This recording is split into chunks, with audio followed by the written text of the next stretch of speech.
brothers. Thank you, my brothers. Give somebody a high five. Thank you, my brothers. Thank you, my brothers. Thank you, my brothers. Give somebody a high five. Say you got to do something with it. Thank you, my brothers. Thank you, my brothers. Thank you, my brothers. Give somebody a high five. Say, if my past, I'm getting ready.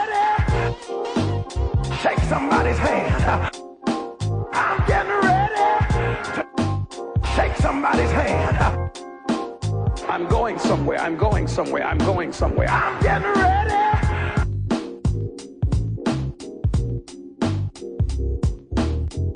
I mean, we are standing strong and determined and united against evil.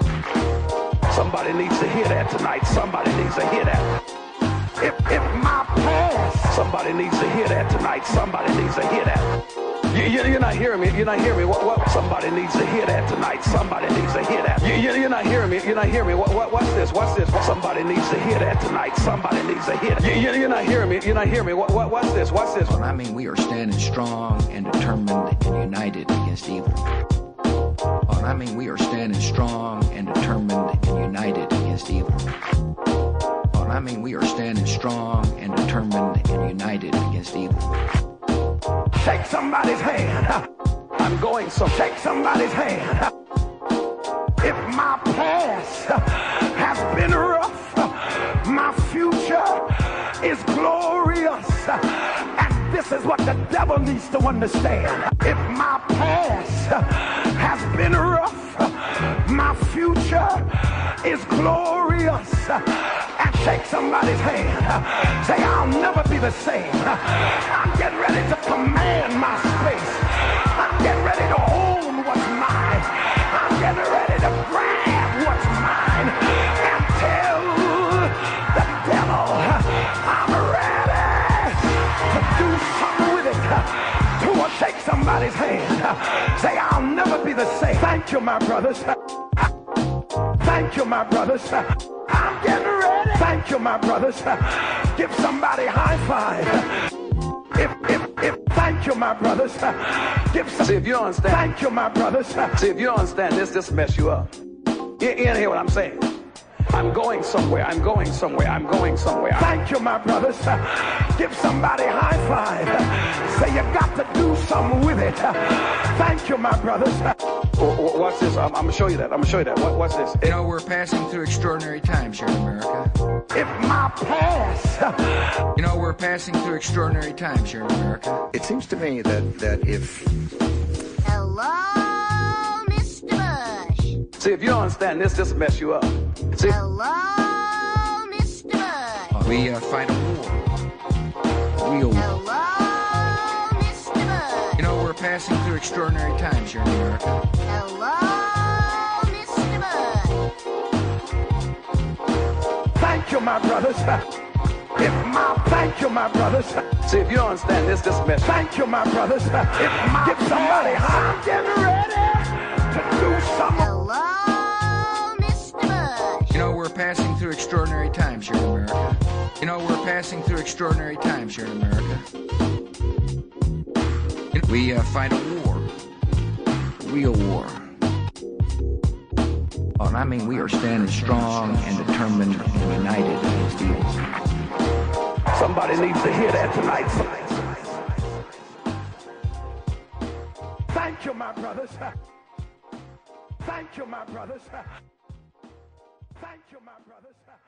Give somebody a high five. All right, this is Think or Be Eaten, and we have with us again Larry the Contractor Guy doing a series on the Nazis and all things Nazi.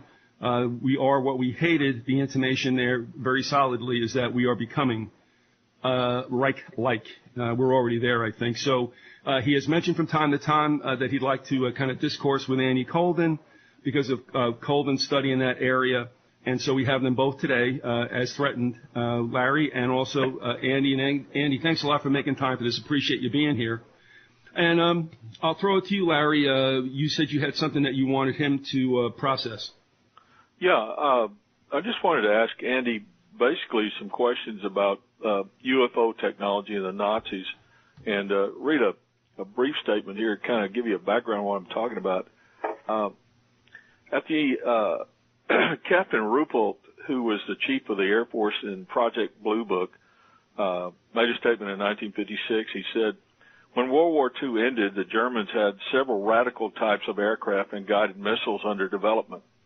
The majority of were in the most preliminary stages, but they were the only known craft that could even approach the performance of objects reported to UFO observers. And there was also a statement in the New York Times of that same year, was talking about some incidents that had happened during World War II, and in particular about the Foo Fighters. It said Supreme Headquarters at Allied Expeditionary Forces on December 13th, a new German weapon has made its appearance on the Western air front. It was disclosed today. Airmen of the American Air Force report that they are encountering silver-colored spheres in the air over German territory. The spheres are encountered either singly or in clusters. Sometimes they are translucent. And one of the pilots said, upon reaching our altitude, the pilot reported, the objects leveled off and stayed on my tail. He went into a steep dive, and the glows followed in sharp precision. He banked as sharply as he dared, and the objects followed. For 2 minutes, the lights stalked the fighter through several intricate maneuvers and peeled off under perfect control, then blinked out. What I wanted to ask you, Andy, is as a result of your research and your experiences, what you may know or what you believe about Nazi UFO technology as being in connection with UFOs. Do you believe that Nazi technology, which was brought over here through Project Paperclip, may very well be the genesis of the UFO phenomenon that we know today? I think the short answer is yes. But I'd like to know a little more about that last case. Did the translucent item, Foo Fighters disappear completely? Or was it daytime? All right, hold on a second, Andy. Again, you're going to have to back off a little bit because we're getting it. It's only when your voice goes up in volume. Do you want to, Larry, did you get that, by the way, or do you want him to restate that? Okay, yeah. Well, according to the report, they just kind of blinked out and peeled out, or peeled away from them. Didn't disappear into thin air? Yeah, basically. They really didn't know what to make of them. So they did appear to disappear completely, or did they just go away? Do you know? I honestly don't know. I think they just went away. They couldn't find them. Andy, I don't think they wanted to find them. Andy, would there be a difference that you would ask that because of that of either behavior? Yes, because if it disappears completely, that's more of an awesome weapon. If it's a weapon, okay. Right? I mean, or it could be that it's some kind of natural phenomenon, those balls of light that people talk about. Andy, I just was wondering, as listening to Larry, you going back and forth about this. Are we dealing with some kind of cloaking technology, or is that kind of like a Model T Ford compared to where this stuff was at?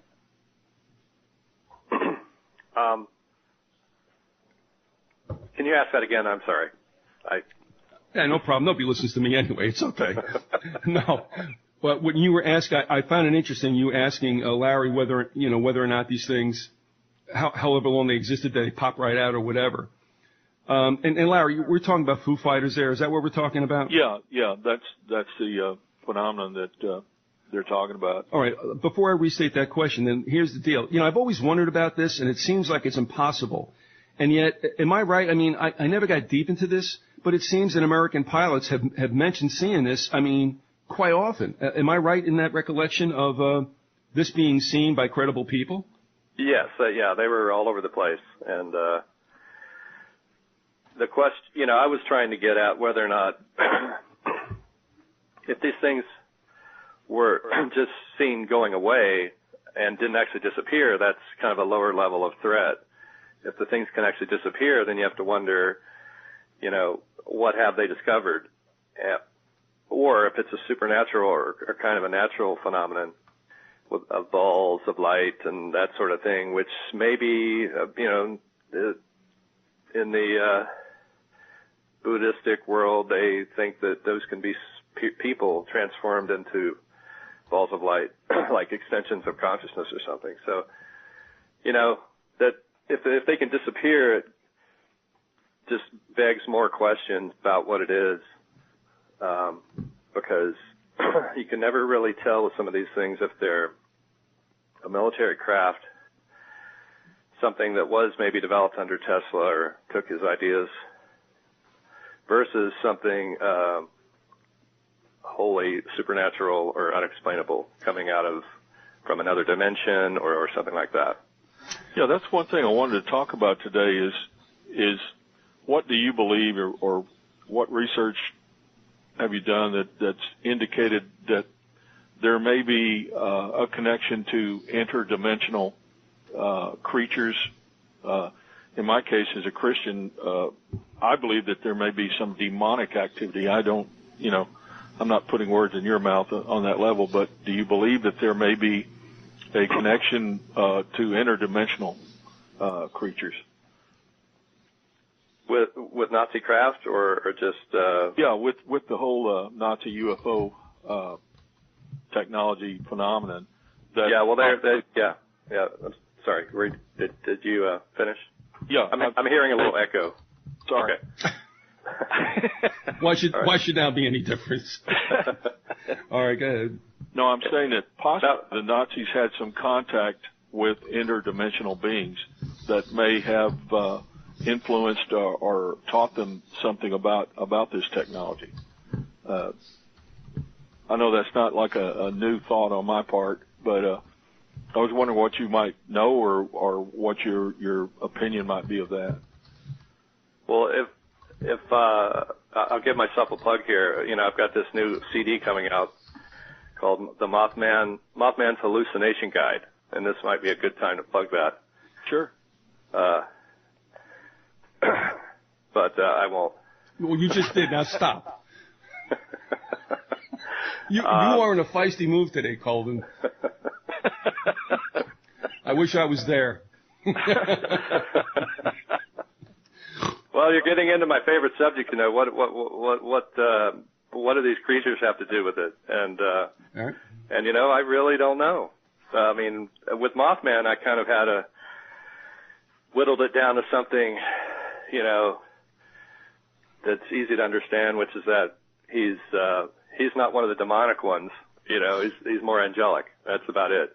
And if there's a mutilated animal, or any kind of demonic activity, these archetypal, or the Garuda in particular, is there to keep it in check. So he's basically a friendly or whatever. So you believe but with some of the other creatures, you don't really have a clear-cut idea of what their deal is.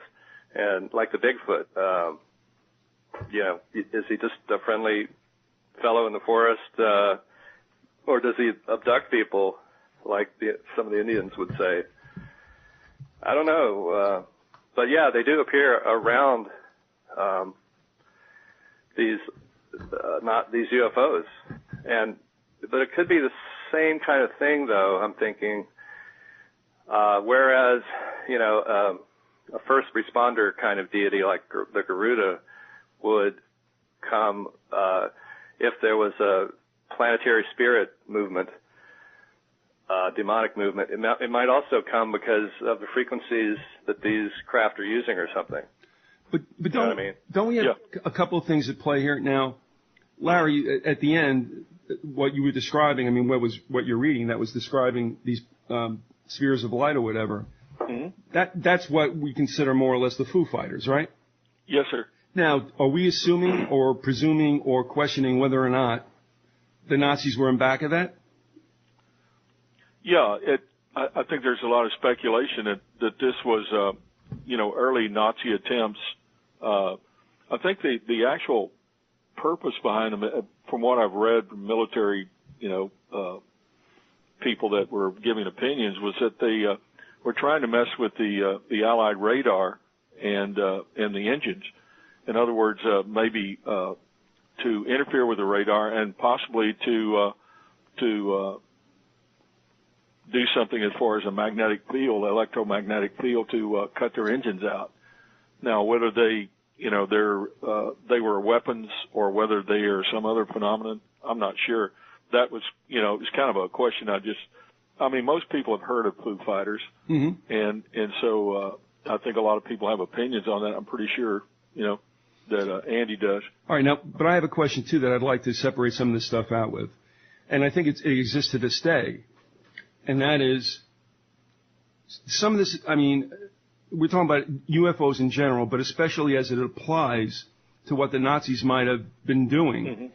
My question is, because, all right, I don't mean to go on and on, but my feeling is they're real.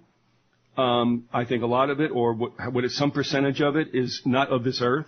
And I think there's some of this stuff that is ours. And now, saying that, I had asked you before, Andy, whether or not this, we're looking at cloaking technology way back when, or as I said before, is cloaking technology like just, some kind of little pissant in the whole scheme of what can be done or what UFOs, are capable of? Well, I wonder about some of these old stories if they weren't, it wasn't decided really early on that they should be spun as ET. And so the reports themselves of the Foo Fighters might have introduced into them a bit of hyperbole that makes them seem more otherworldly. Because I know that I just read something recently. I think Keel mentioned it somewhere in one of the magazine articles that these things smashed into the engines of the planes and were taking down Allied planes. But were they non-discriminating? Did they just not like the fact that people were shooting each other up in the skies? No, they were from this. It was Allied, so it intimated that these were German weapons. Okay, so that's what leads that. All right, all right. And then after the war, the American dude who took over took on his main thing, like his main interest after the war in exotic craft was Lawrence Rockefeller. Oh, yeah. And we just to bring it up to something real recent, this week I went back to Point Pleasant, the TNT area, a couple of weeks ago, and we were checking on some water tanks and stuff like that to see what they were, and came across this info along with Ted Torbich, who was looking into it with me, that looks like Lawrence Rockefeller had a big influence on the TNT area, if he didn't outright have the final say about what happens there since the war. And at least up until 84, we know, and probably even till today. In other words, the TNT area may be owned or otherwise controlled by the Rockefellers. Now, and Larry, I'm going to throw this to you first before Andy. One of the things I've wondered about, and I think this is not a big aha, that we know that the Nazis were advanced, but was some of this stuff more or less, propaganda to make them seem scarier than they were, or did they really have something going that they never got a chance to unleash? I've heard stories that they never did it because the crafts were way too expensive and they didn't want one to get popped. I don't know if that's, bourgeois or whatever. So I'm going to ask you first and then you, Andy. What about this? Were the Nazis that far advanced? Is there enough credible information to suggest that they really were out of this world? Or was it kind of like a hooga boogie stuff to get everybody nervous? Well, yeah. Go ahead, Andy. I threw that to you, Larry, first. And okay. I think they were pretty advanced, and I think they had help. This is just my opinion, but I based that on a couple of statements made by Herman Oberth, who was a man who worked with an engineer who worked with Werner von Braun and Werner von Braun. Oberth said that there was a extraterrestrial, if you like, connection. He said in an article in, well, actually a book, Did Spacemen Colonize the Earth? Anyway, they have a quote from him. We cannot take credit for our record advancement in certain scientific fields alone. We have been helped. When asked by whom, he replied, the peoples of other worlds. And then in June of 1959, Wernher von Braun made a statement that in a news magazine in Europe called News Europa, and where he said, we find ourselves faced by powers which are far stronger than we had hitherto assumed, and whose base is at present unknown to us. More I cannot say at present. We are now engaged in entering into closer contact with those powers, and in 6 or 9 months it may be possible to speak with some precision on the matter. Well, that kind of indicates to me that from my worldview, I believe they were in contact with interdimensional creatures, and I believe that those interdimensional creatures were of the demonic type, and I believe that they helped the Nazis with this technology. And there are credible reports that they did have saucers, flying saucers, if you like, at the end of the war. And there was an article in Der Spiegel magazine in March of 1950 where Rudolf Schreiber, who was a engineer, and he says, Rudolf Schreiber, who says engineers throughout the world experimented in the early 1940s with flying saucers, is willing to build one for the United States in 6 to 9 months. The 40-year-old Prague University graduate said he made blueprints for such a machine, which he calls a flying top, before Germany's collapse, and that the blueprints were stolen from his laboratory. He says the machines would be capable of 2,600 miles per hour with a radius of 4,000 miles. And his claims were backed up after his death in the late 50s. Papers were found amongst his belongings which revealed that he did have a great deal of notes and some blueprints and several newspaper clippings of himself and this alleged flying saucer. So I believe that they did have this technology. It was probably considerably less advanced than it would be now after 60 some odd years. But that's my opinion. That's my belief based on the type of evidence that I just gave you.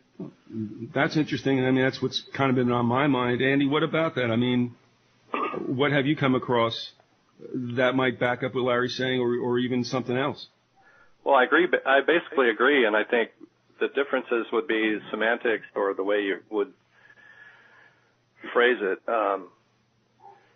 because the thing that interdimensional beings affected the development of UFOs can be inferred easily just because Hitler had all these occultists doing stuff for him, and people can make that leap.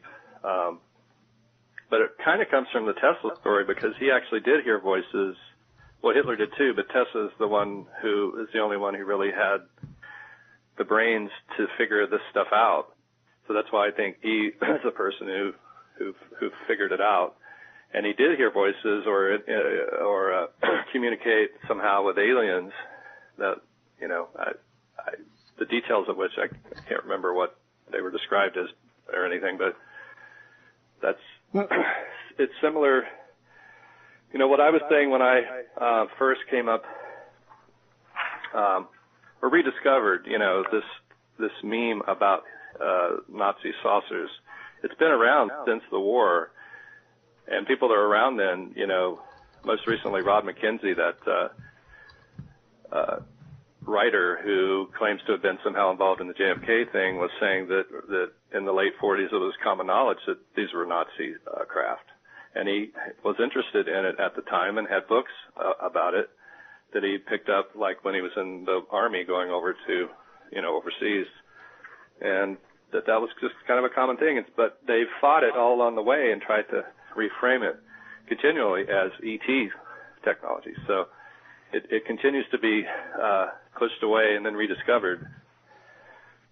And I think it's just not an answer for everything. It definitely applies to some of these craft, and it definitely applies to the Mothman story, because I think those craft were of that design, or were the next generation of those designs. All right, I got a question. It seems to me that if this was going somewhere out of the 40s, where did it go? This bit about communication and cooperation, if you want to call it that, between terrestrials and, I guess you're saying extraterrestrials or spirit beings or whatever, it seems to have, we hear talk about it, this whole thing during the Eisenhower period. I just don't know. I kind of felt like that was baloney. Maybe it's not. But where did this stuff go? Because it just didn't seem like it continued to some conclusion, unless that time is yet to come. Well, where did the Nazi technology go? Yeah, I mean, it seems like all of a sudden, this is all ready to go, and it was almost used on their enemies. Well, what happened was it got split up between the Allies. And Russia? The Russians got some of it, the British got some of it, we got some of it. I don't know. Did France get anything? Maybe. I don't know. Look at them. I doubt it. But sorry. But it got split up, and they didn't really have. I mean, it sounds crazy, but how we invade other countries and just do stuff, like with the drones that we're sending everywhere now. But apparently, corporations like to have agreements about things, and so they really wanted to have the patents and all the rights to build these so that they could milk the defense treasury trough. So it took them a while to take guys like Schautberger and hold them up for a couple of years until they cracked and signed the paperwork over to them.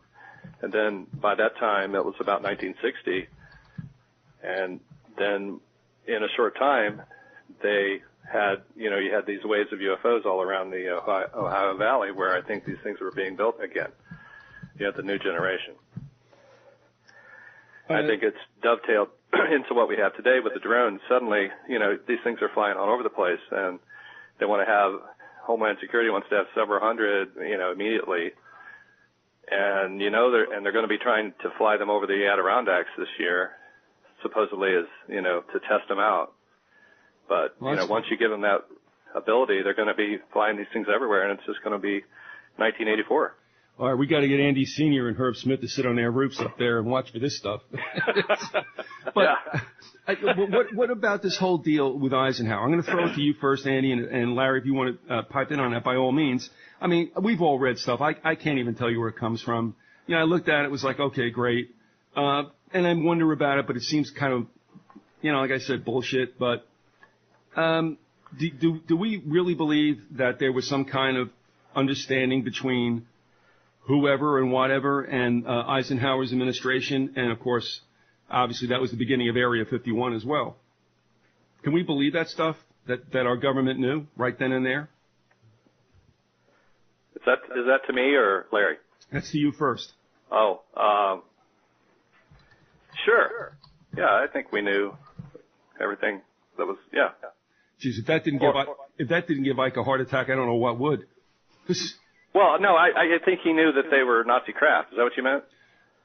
What I'm asking is, yeah, that, and also apparently some of the information I read, and I'm sorry I can't be more specific.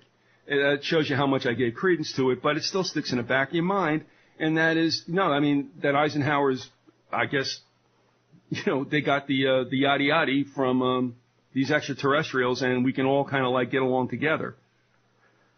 No, I think he knew they came from Germany, and that's why he gave the speech about the military-industrial complex, because that's who he was referring to, the IG Farbens, the companies that were building these craft and developing the technology today that we see now being deployed, and just accept it as if it came out of nowhere. It's like, does anybody ask, where did these things come from? How long did it take? What's the history of the development of these drone craft? Right. And they always just showed the ones that look like airplanes. or bugs. They don't show the ones that look like these craft that have landed all over the place and abducted people and things. So. All right, Larry, you want to pipe in on that? Can I finish? There was something I wanted to say, and I don't know if I got it out, was that I had,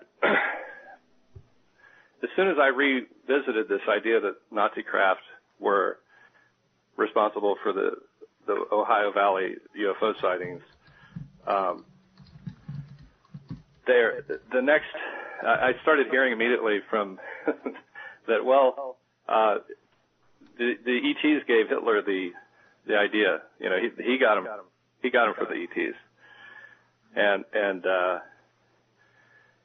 or somehow somebody mentioned it, and then so I started predicting this might be the next meme that would be used by the ETers to keep you believing in the ETs. And I think they can do it with Tesla too. They can say Tesla got his ideas from the ETs, but Tesla, you know, he invented a lot of great things that have totally changed our lives, and it really becomes a question of, you know, does every advance bring an unfortunate backlash or a problem?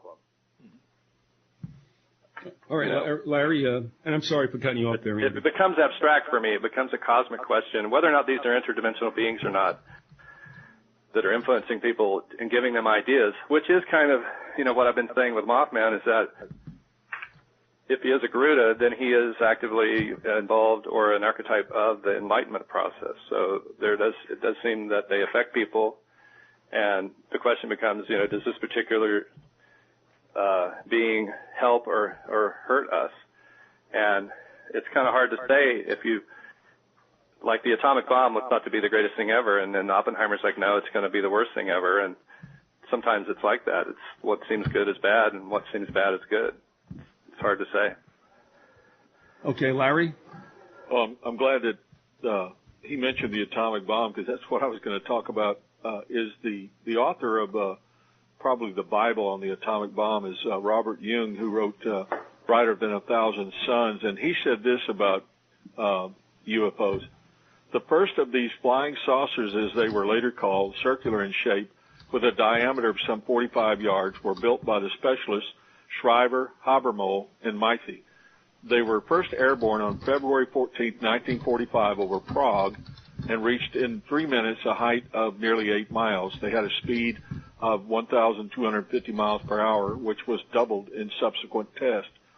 So I think from that is a very mainstream book, and I think from that it would have to be known to the higher ups in the government and the military, and especially in intelligence, that the Nazis were working on this sort of thing. And there's also a CIA agent, Virgil Armstrong, in that book who commented, we know that in the early parts of the war there were certain factions of the Allied forces that did not believe he had a secret weapon, and it wasn't until the Americans made much emphasis on this that they began to look at it seriously, and indeed did discover that Hitler not only had a secret weapon, he had what we would call today a UFO or spacecraft. And also, one other thing, we were talking about the occult as involved with UFOs. And I know in the early part of this series, we talked quite a bit about the Vril Society, which was a secret society within the Thule Society, or Thule Society. And many people, I've read several sources that say that the Vril Society was very actively engaged in trying to develop a spacecraft. The reason for that is supposedly, and I'm just saying this is what they said, they were channeling messages from an ancient civilization, an alien civilization, which was in another solar system called the Aldebaran solar system. And they had planned to develop a craft that would make contact with these people. I don't know if that's true or not, but I've read that from several sources. So again, we see the work of the secret societies. It is known that the Vril Society was interested in and had made some effort to produce a spacecraft. That's all I had to say. No. I'm stepping on everybody's toes today, so I just want to be a little bit slow on the trigger. One of the things I'm wondering about too now, and that is if the Nazis, for whatever reason, their Germanic roots, I don't know, were that, I guess, invested by the evil side, I'm wondering if what that all was about, the Third Reich, was a test run to something that's coming later. In other words, if they wanted to, I don't know exactly who they is, but, and well, we could call it Satan, we could call it evil. If they wanted to run the table, then they could have, but they just went ahead and used the twerp like Hitler, imbued him, and then just saw how far he could get, and they finally threw him on the ash pile. That making sense to anybody? That's a jump ball. Sure, it's making plenty of sense to me. I think the Third Reich was nothing more than a dress rehearsal for what you and I and most people involved with us would call the New World Order. I don't really like using that term because it gets bandied about a lot and it's kind of hard to define, but I believe it was a dress rehearsal for what they believe will be the final totalitarian world government. And I believe that this was all part and parcel of that movement toward world government and through a series of 3 world wars. Andy, your take on that? Yeah, I agree. Sounds good. What are you doing? You fixing somebody's bicycle or something over there? Or what? Oh, I don't know that disrespect is bouncing off the walls. No. You accuse me in every show of doing something. But I'm right. Yeah, whenever, hey, listen, with all the years that we've done this, and the prolix and the circuitous and the lengthy responses we've given each other, it's like when you start going, yeah, I concur, I know something's up. Oh, so anyway. All right, but I kind of a little hesitant to draw you into the spiritual sides of things, and maybe that's just me. But you've just heard what we've had to say. I mean, in your schema, your view of things, based quite a bit on reality, the truth. Somewhat on reality, yes. Yes, virtual and reality. What do you make out of the Reich? I mean, and of course, this is something that we don't usually talk about. But, I mean, who were those guys? Well, it's funny because I really was concurring because I was just talking with somebody last night about this, that the difference between Hitler, a guy standing on the podium ranting about Jews or whoever, was so different than the process that was occurring behind the scenes. Even before they invaded other countries, their corporations already had corporate agreements in other countries controlling they controlled what carbide could output in certain ways. So during the war, they had carbide not making anything, a particular minerals and things, and then yet they were doing them all over there so that they could give Germany the advantage. That kind of behavior doesn't have anything to do with radical, race baiting. It's all paperwork, and it's what I was saying before with the saucers. The paperwork matters to these guys because that's how you get your money. It's how you get paid. Yeah, but I totally agree that they were just using some race baiting that they'd used before. It worked. It's worked here. It had worked here before, and it came from here. In fact, from Indiana. More or less. But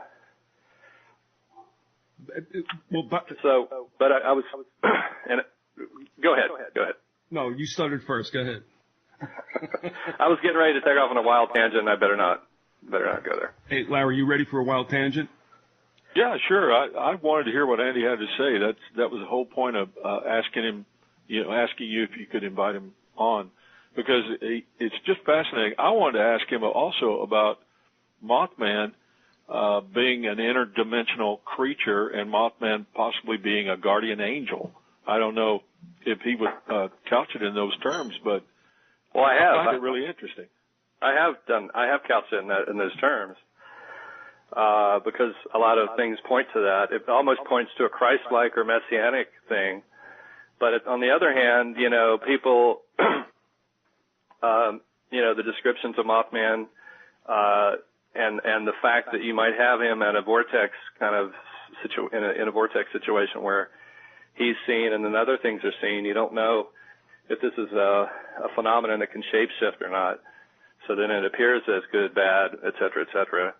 Then then what do you do with that? I mean, well, what if that's what's going on here? Yeah. Mm-hmm. It really gets to the root of human consciousness, how good and evil, exist together, coexist side by side. Each advance can bring a decline. I mean, it's some strange. It's the riddle of nirvana.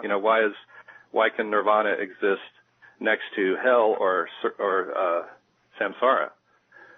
And they apparently exist in the same dimension. Well, doesn't it say in Scripture, Larry, that apparently hell will be inside of heaven? I've never really understood that. I believe that that there are two different areas, obviously, but I've never really understood exactly where hell exists and where heaven exists. I've read quite a bit about it, but that's an awful big question. I couldn't approach it. But what Andy was talking about reminded me of that, because there's scriptures that said, "And you will be inside of it and never have it." I mean, that was an adjuration. Well, I think it all goes back to what we were pointing out earlier, or talking about earlier, is dimensional, inner dimensions. Exactly, and, right. I mean, I know that in the Bible it plainly lets us know that there's more than one dimension. There are many dimensions. Mm-hmm. The dimension that we exist on, we as humans on the earth, the way we exist, the angels and the demons, exist in other dimensions, and they can come through into this dimension, and that's one of the reasons why New Age people are so heavy into channeling and trying to bring these, which they believe to be all good, and I think they missed the point that they're both good and evil. But don't you get the feeling, Larry, sometimes that we are the only ones who don't go back and forth? Yeah, I really do. I mean, the Apostle Paul, in Ephesians, we were talking about it the other day, the quote that, "For now we wrestle not against flesh and blood, but against principalities and powers of darkness, in high places." I just paraphrased that, but it's quite obvious to me that all the evil that is done in this world is not just human.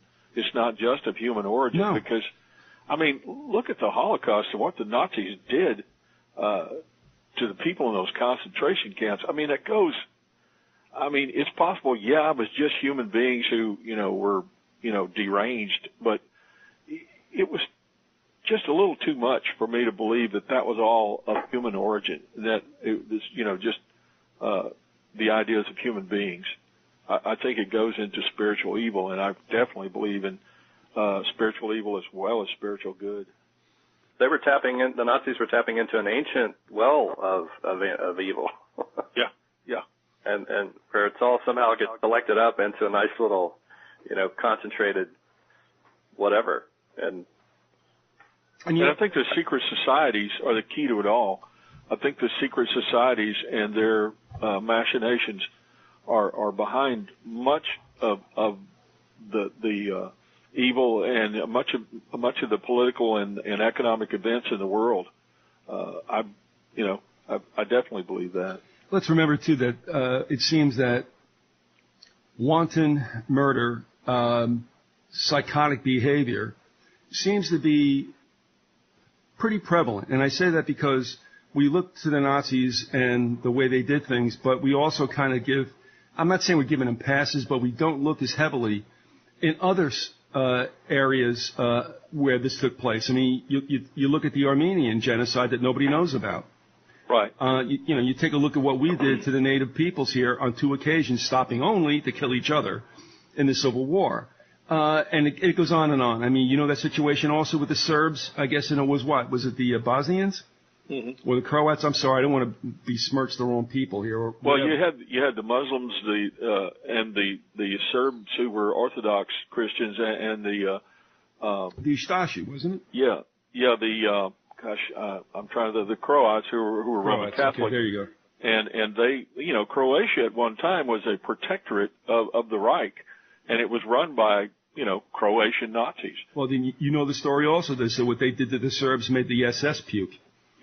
Yeah. Can you imagine that? They couldn't believe the level of brutality. So barbarity never really seems to get any more sophisticated. It seems such because of technology. But the spirit, it's like a murderous spirit that overtakes somebody, and it's like you can't stop it unless you kill it or do something to it. And, I'm laughing now because I'm thinking of like the old Star Treks. And I'm thinking that there's people, entities that are looking at the globe and like saying, look, I can start a war over here. Watch this. You know what I mean? And just playing with us. And I think greed is the intermediate state between that and barbarism is the greed part, because the Nazis would make agreements with the banks of the countries before they invaded. So that stuff was all figured out. The paperwork was all done. Mm-hmm. And that's what I was kind of getting at before, with the level of organization that was behind it. And that organization was driven by greed, thinking that they could appropriate all these vast sums of money and objects. Well, if you look at the two biggest corporations, or probably the biggest corporations at that time in the United States and Germany, it was, Standard Oil here and IG Farben in Germany, and they essentially became the same company in the 1920s with the Standard IG agreement. And the synthetic gasoline that was produced in Germany, had a lot of help from Standard Oil. And, IG Farben had the technical knowledge that was more advanced than what Standard Oil had, and Standard Oil had the capital.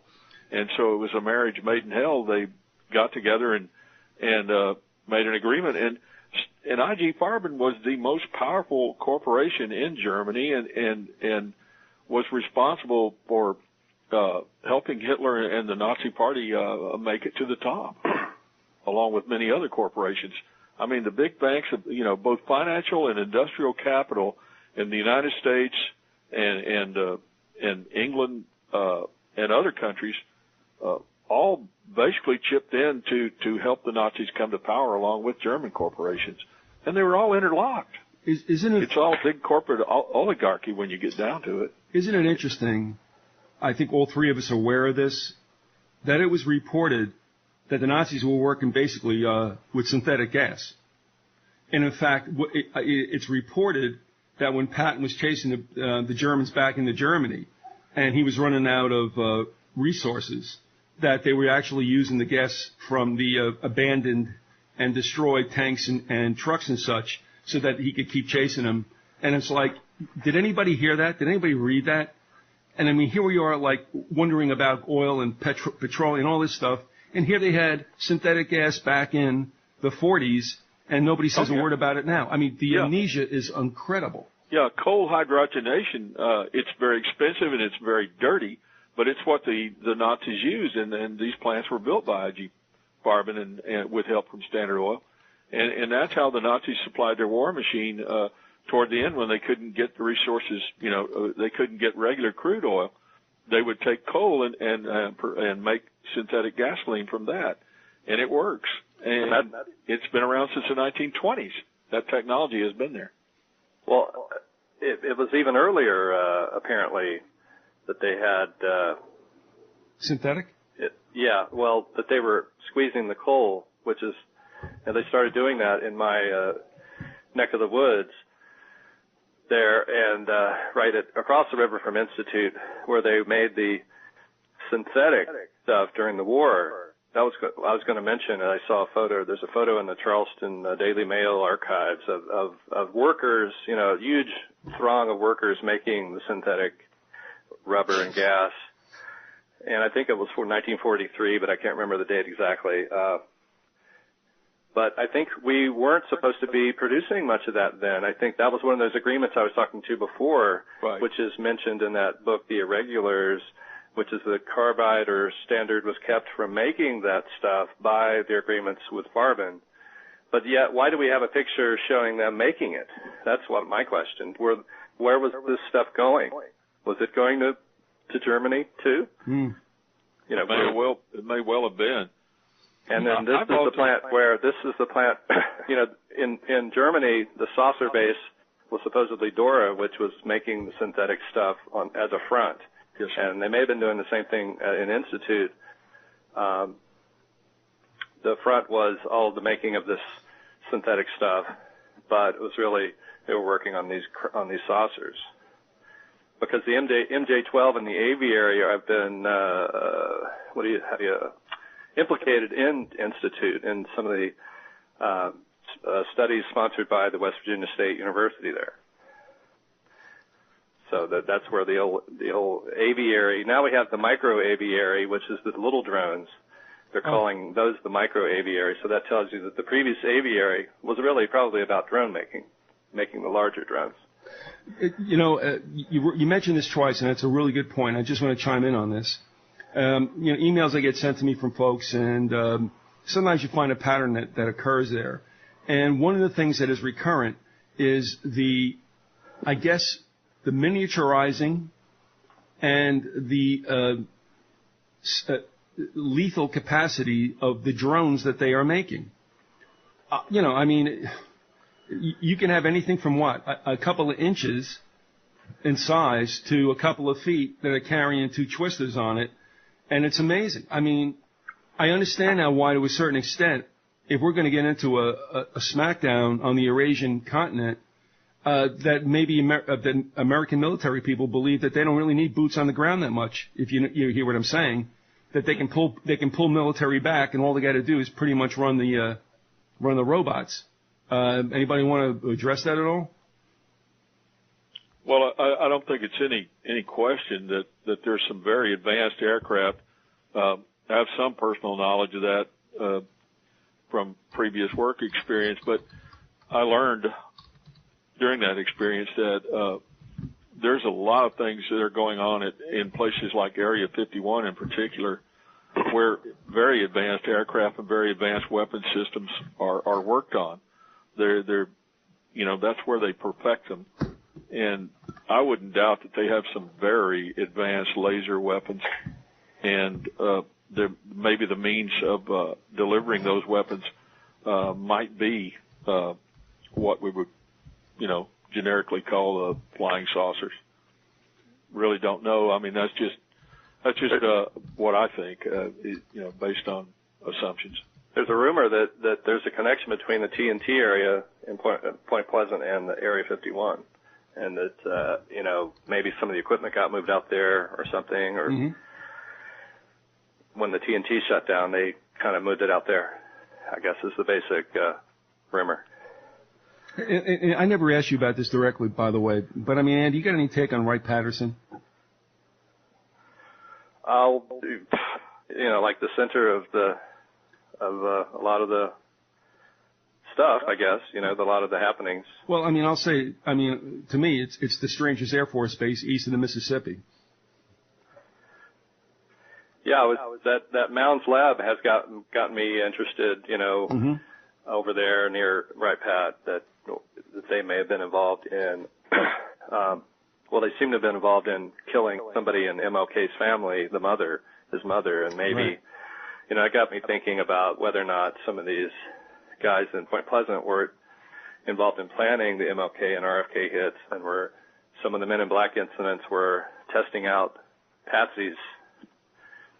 Because there was some connection to. What's that? I would definitely believe that there's some mind control, possibly the use of drugs, et cetera, involved with the activities that you're talking about, and the possibility of, you know, mind-controlled assassins. I know that the guy who was supposed to be the father of space medicine was a Nazi, Hubertus Strughold. He worked for NASA for many years, and he also worked on some of the Project Paperclip experiments where they used drugs and mind control techniques on people. Yeah, he had a connection to Ohio State.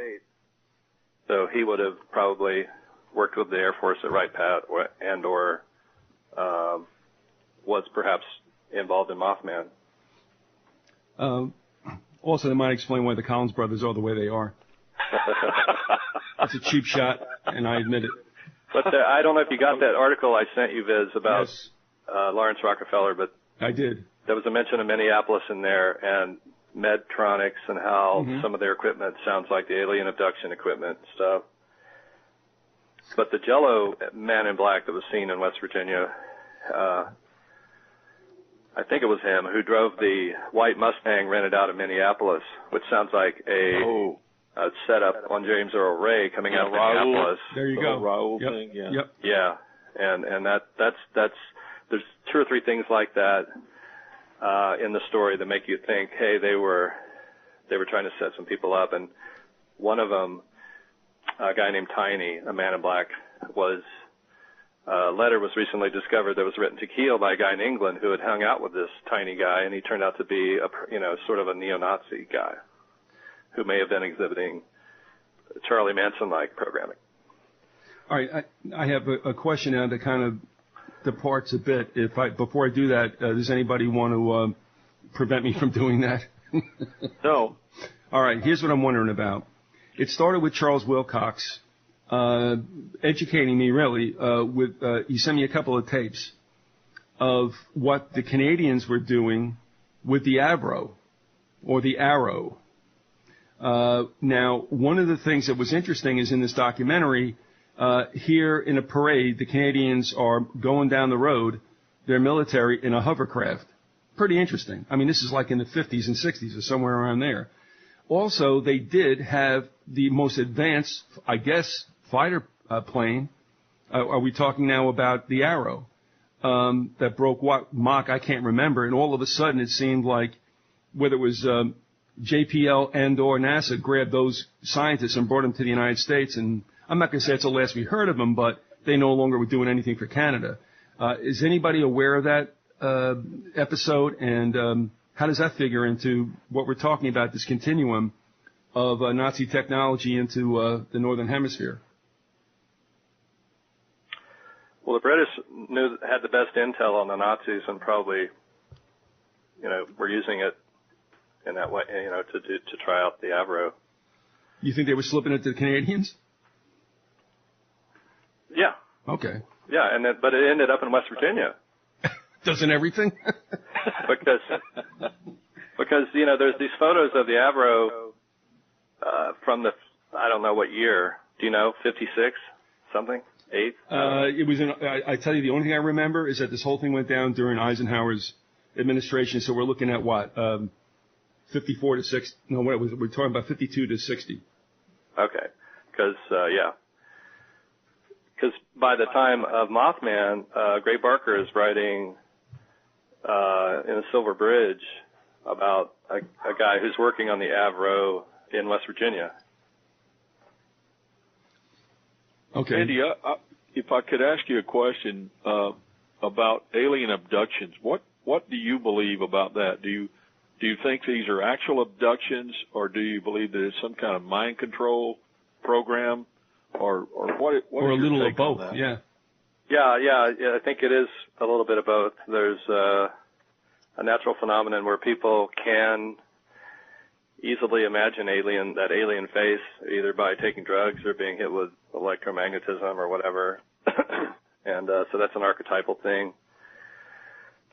And I mean, I've never experienced something that I would go say was real. Like, I don't understand what's going on with these people, because it's not something that happens to me. I don't quite understand how you could confabulate a whole experience like that from like while you're falling asleep or whatever, or going into to a trance.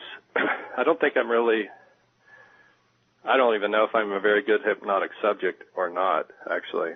I can tell you from experience, you're not. Let me ask you, though, real quickly.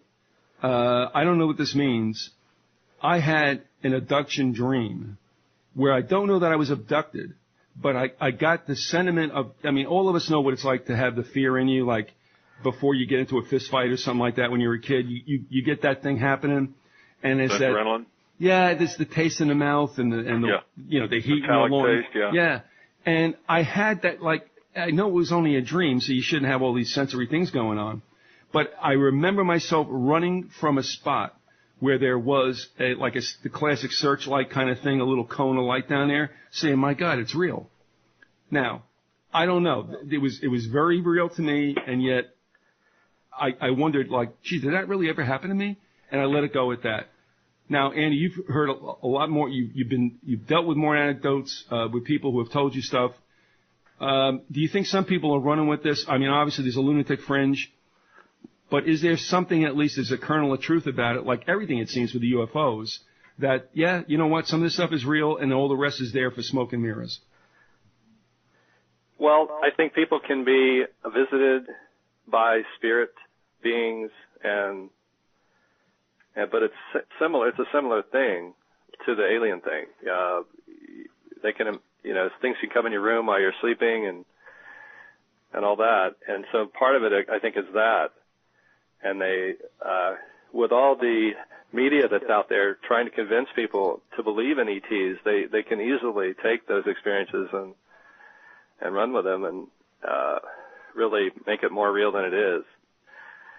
Because it obviously isn't something that exists in our daily reality for any length of time that people can really come together on and say, yeah, this is happening. It's obviously exists in some other mental space or something. But I do think that, some people were really abducted by these Nazi doctors and made to believe that it was alien. That's exactly what I think. Good point. Yeah, good point. But all of them obviously can't be that. But no. Yeah. Enough of them were that it necessitated the cover story that it was ETs. Right. I think they're heavy on using the ETs, and I think that that's going to become apparent to us that at some point that this is some kind of like a major worldwide mind control op. Mm-hmm. Oh, yeah. The ETs have come now. They're going to show us how to live, And I think Scientology is big on that. I think Scientology is nothing more than a tremendous mind control operation and run by some very evil people as well. Yeah, it's sort of like the Mormons, where they're believing in the... oh, you're going to get mail. Believing in the aliens at the heart of their... thing there? I don't know. Yeah, I just don't buy into any of that, and I do believe in interdimensional creatures, and I do believe that demonic presences are involved with what people believe are ETs abducting them, or ETs, speaking to them, whatever. I really believe that it's a disguise. Mm-hmm. I mean, this.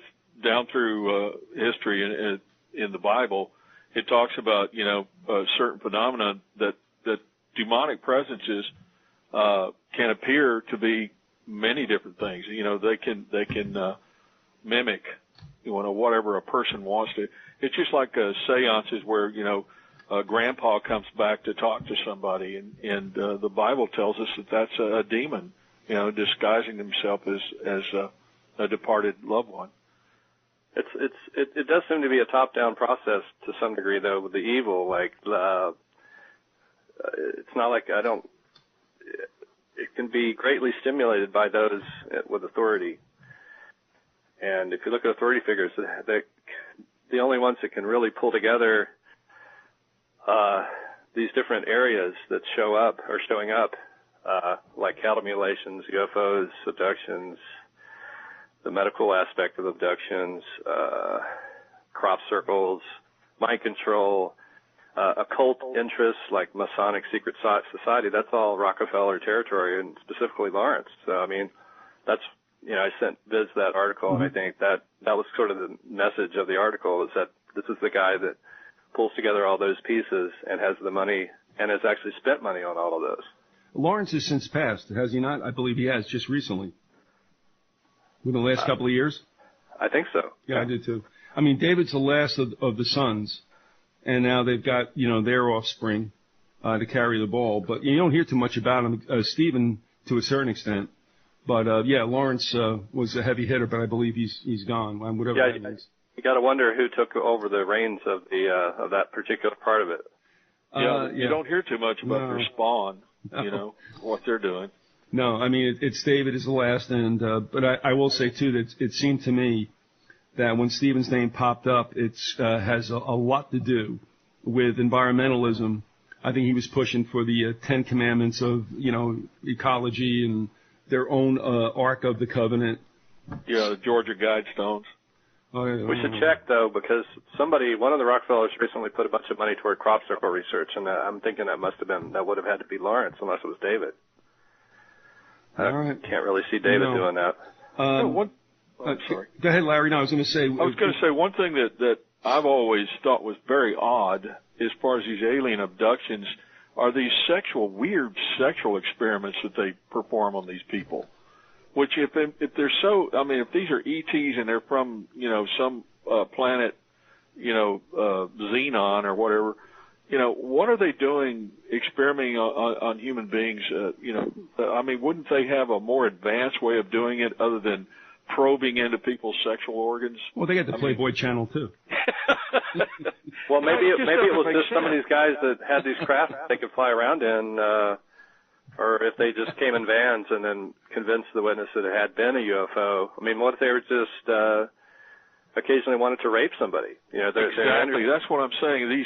These weird, sadistic, creepy sexual experimentations, I think it's just a way of covering sexual abuse of human beings, and that's what it looks like to me. It just shows you that Craigslist is intergalactic.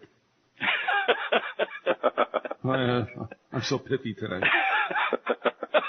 But there's something I want to ask, and for me this will end it, Andy. Again, we thank you for your time.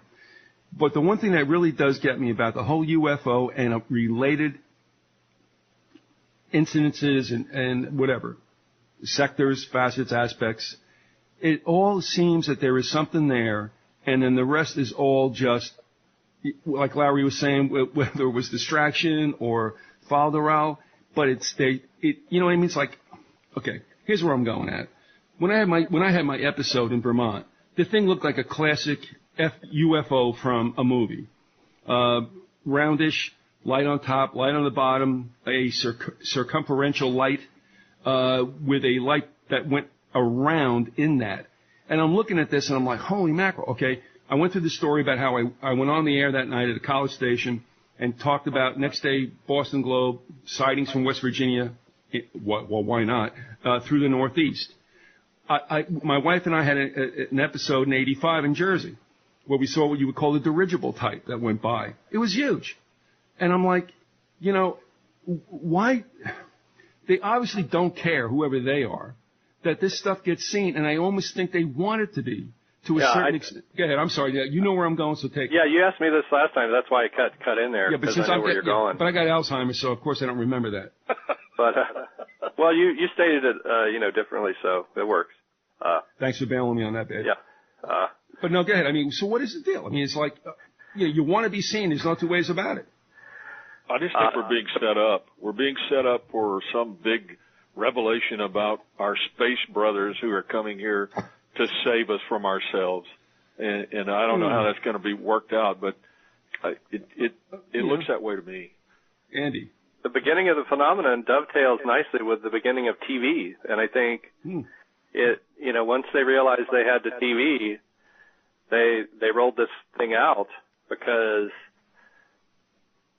this was how you could roll back gains that have been made in unions and standard of living and all that stuff that happened in the previous 2 decades.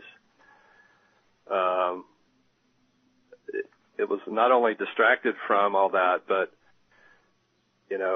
broke people's minds open. So you create a trance situation in a large number of people who've seen these things, and then you start pumping out the indoctrination from the TV. That's what I think it is. Ultimately, it's a way to entrance people. Okay, I lied. I got one last question for you, but it's your fault because you made me think about it. but Larry, you're gonna have an opinion on this as well. Okay. A lot has been made about chemtrails. Personally, I don't believe that they're made to make us sick. I believe that is collateral damage and an ancillary effect. But I don't believe that it's for any mass anything in that way. But the one thing that I do consider is if this is metallicizing a certain level in space, whether or not this is also going to factor into some kind of holographic, a major episode in the sky. It means for projecting an image. There you go. What do you think, Andy? Yeah, it's certainly possible. Well, I think they'll probably go for fake asteroid maybe. I don't know. Well, the other thing I think about, and this could be true also in preparation for what might be the final World War, and Trudeau actually I have the credit for that, whether you like what he said or not, it's not me, but I kind of think it makes sense. He had said to me at times, too, when he was watching chemtrails, I guess through a bird or something like that, he felt that it might actually be a shield against what would become EMP barrages, and that would stop it. The fact that a lot of people are ingesting heavy metals is not a good thing, but after all, who gives a shit about us? What about the possibility that it could be in preparation for a kind of war we've never seen before? Yeah, I definitely think that's part of the deal, is that they've got satellites now that can shoot laser weapons. Yeah. Are we in all agreement, by the way? Can I take a poll here? That the Star Wars initiative and all that other stuff that never supposedly happened under Reagan did in fact happen. Can I get a yay or a nay on that one? Yeah. Okay. Yeah, it happened. Yeah. It's just that it happened in secret. I remember years ago working on a program where the aircraft in this program were experimental, and they were the result, of certain radar-absorbing materials. And it took a very long time before people were able to see this aircraft for what it was. But before that, they were reporting it all over the western United States that they were seeing UFOs.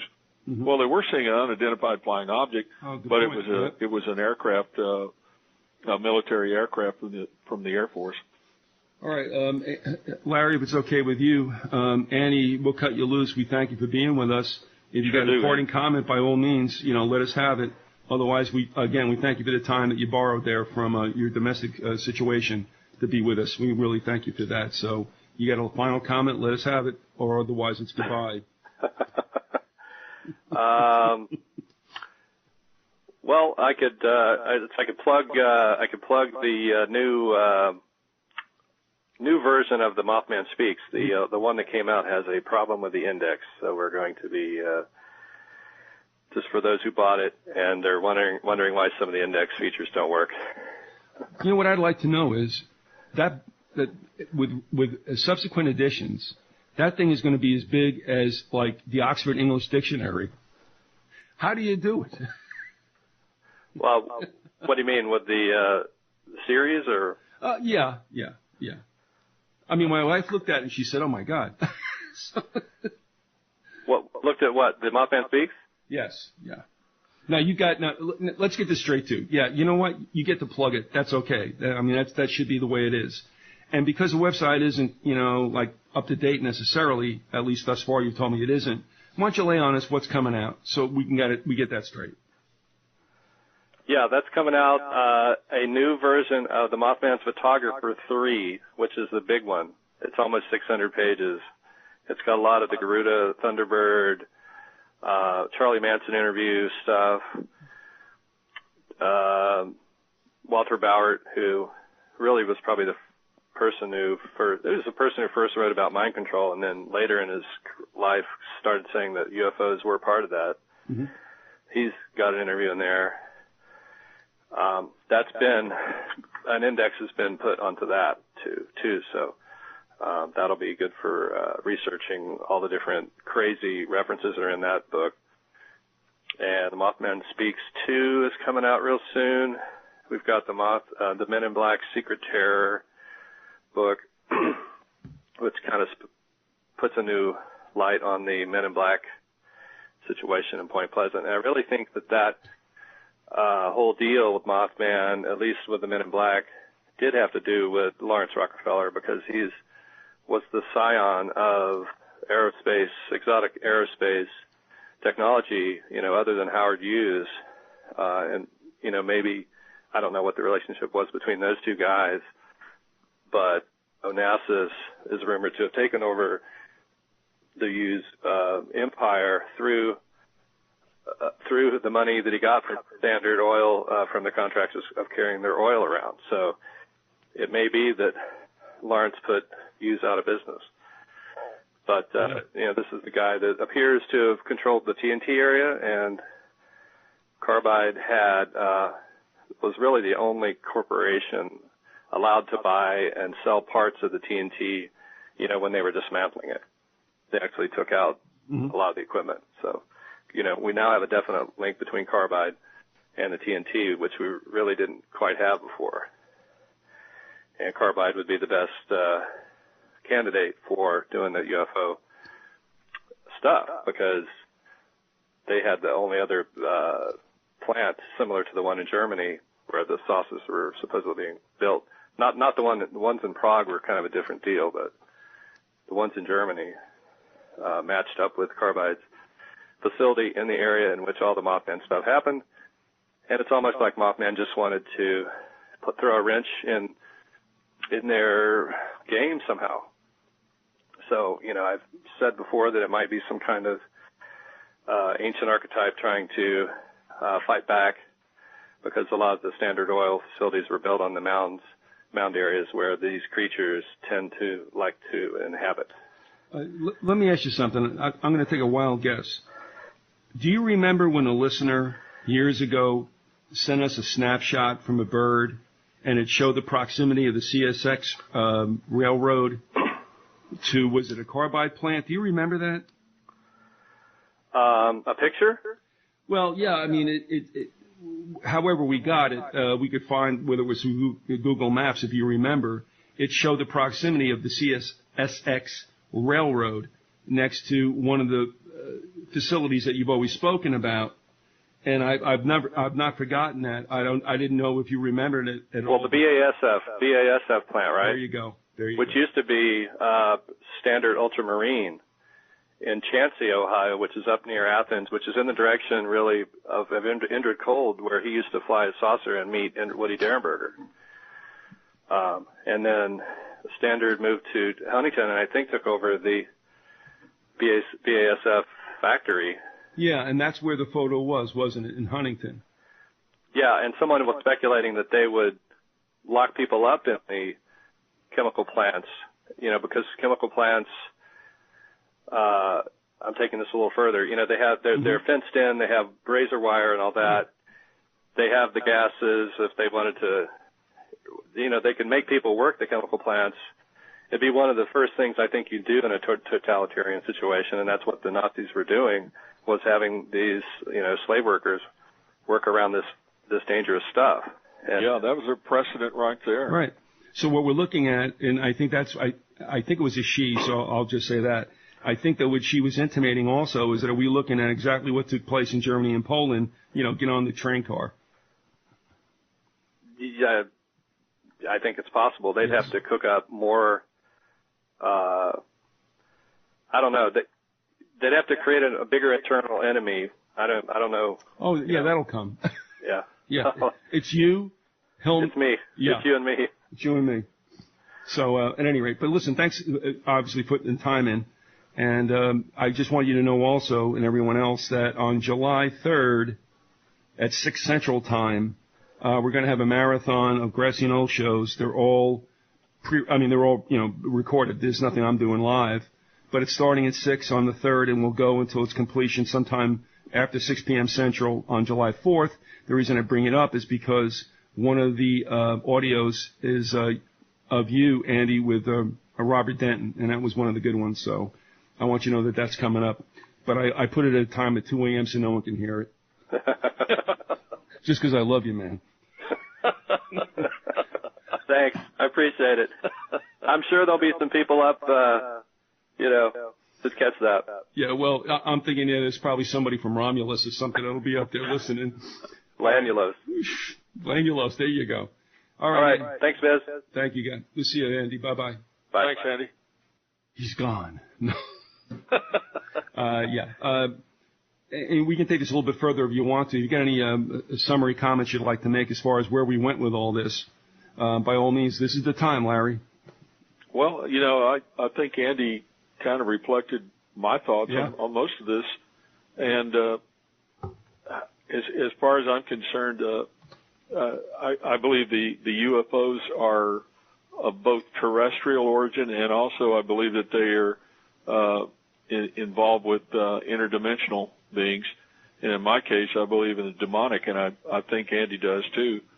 I really wasn't sure, spiritually, Andy is not, on the same page as I am, but doesn't mean anything one way or another. But I was really, really impressed with some of the things he was saying. Were just basically kind of echoing what I believed, and I was really pleased with that. Yeah, there was no way you would know that, but that wasn't really the issue. The thing is, you wanted to have a give and take with him, and it certainly worked out. And I'll be honest with you, I was surprised too that you guys were similar in some of your thoughts that you were. Yeah, thank you for totaling on with me, and we'll see you probably in another week or two when we'll continue We Are What We Hated, which is getting to be more and more appropriate. Okay. Whatever you do, stop trying to keep up with the Joneses. Whatever you do, stop trying to keep up with the Joneses. Somebody needs to hear that. Tell them, stop trying to keep up. Stop trying to keep up with the Joneses. Somebody needs to hear that. Tell them, stop trying to keep up. Stop trying to keep up. Stop trying to keep up with the Joneses. Just because the Joneses bought a new Mercedes doesn't mean you need to buy a new Mercedes.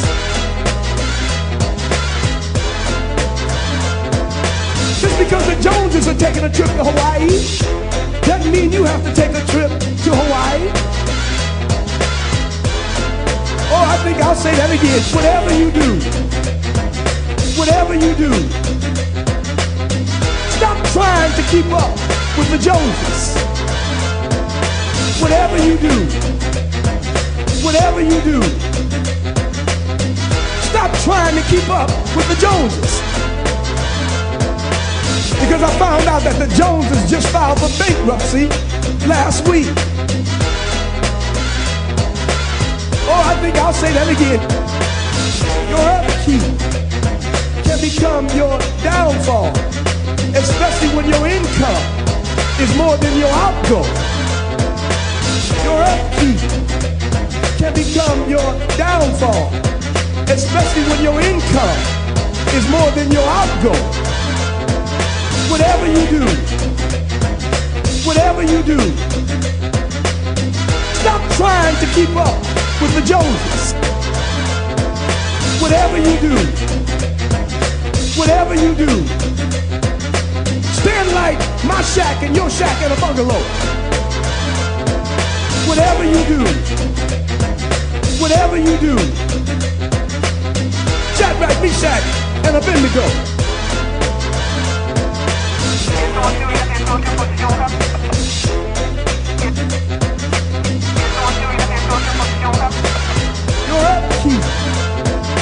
Does that bother you? Does it bother your mom? Does it bother your dad?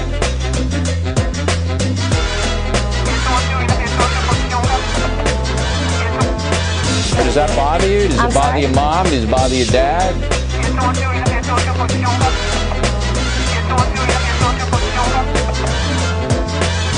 Or does that bother you? Does it bother your mom? Does it bother your dad?